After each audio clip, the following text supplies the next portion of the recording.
Senior advocates అందరూ పెట్టారు bar association తరఫున 2022 అక్టోబర్లో ఈ బాధ్యత అప్పచెబితే 2023 ఫిబ్రవరి 13కి 24 కోట్ల హైకోర్టు నుంచి శాంక్షన్ చేపించడం జరిగింది.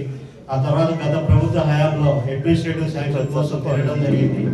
తర్వాత బట్టి విక్రమార్క గారు పదవి బాధ్యతలు స్వీకరించిన తర్వాత ఇమీడియట్గా మధుర కోర్టు బిల్డింగ్కి అడ్మినిస్ట్రేటివ్ శాంక్షన్ చేపించి ఈ కోర్టు బిల్డింగ్ శంకుస్థాపన చేపించేటట్లు చేశారు. అది భవిష్యత్తులో మధుర పట్టణానికే పరిహారం లాగా మధుర కోర్టు బిల్డింగ్ ఉండబోతుంది.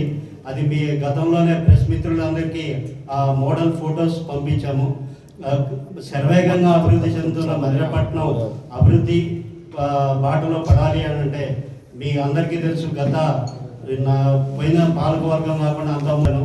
మధుర అంబేద్కర్ సెంటర్ నుంచి తాడూరు టీ సర్కిల్ వరకు డబల్ రోడ్డు, అట్లానే మధురలో వరద ప్రభావిత ప్రాంతాలు ఉన్నాయి. ఈ ప్రభావిత ప్రాంతాల నుంచి ఈ సమస్య నుంచి తొలగాలంటే కరకట్ట కావాలని చెప్పేసి అని గతంలో మీ అందరి ముందే చెప్పడం జరిగింది. ఇప్పుడు బట్టి విక్రమార్క గారు ఆ పని చేపించడం నా హామీ అని చెప్పేసి అని క్లియర్ కట్గా చెప్తున్నారు. కాబట్టి అట్లానే మన పక్కనే అమరావతి కూడా సర్వేగంగా రూపొందించుతుంది. కాబట్టి మన ఖమ్మం జిల్లాలోనే మధురపట్నం అనేది ఎంతో చారిత్రక ప్రాముఖ్యత ఉన్నది. మన భవిష్యత్తు అవసరాల దృష్ట్యా రాష్ట్ర ప్రభుత్వం నుంచి నిధులు రావాలి అని మనం గెలిపించుకోవాల్సిన బాధ్యత మనకుంది. దీంతో పాటు మనకి టీడీపీ కూడా మన సపోర్ట్ ఉంది. కాబట్టి వారు ఒక పోటీ చేస్తున్నారు. వారిని మన కాంగ్రెస్ అందరినీ గెలిపించుకొని మనం ప్రగతి బాట నడవాలని, గట్టి గారికి సపోర్ట్ చేయాలని పూర్తిగా కోరుకుంటూ అడిగిన వెంటనే వారు కూడా ఈ 3 సంవత్సరాల కాలంలో మధురైలో మేము పాల్గొంచుకుంటాం చేసి ఈరోజు క్రీడాముఖంగా చెప్పడం కోసం వచ్చినందుకు ఈ భారత శిక్షణ అధ్యక్షులకి, అదేవిధంగా న్యాయవాదులందరికీ కూడా కాంగ్రెస్ పార్టీ పక్షాన ధన్యవాదాలు తెలియజేస్తాను. వాటిని 25 లక్షలకి 25 కోట్లకి పెంచి ఆ భవన నిర్మాణం కూడా జరుగుతుంది.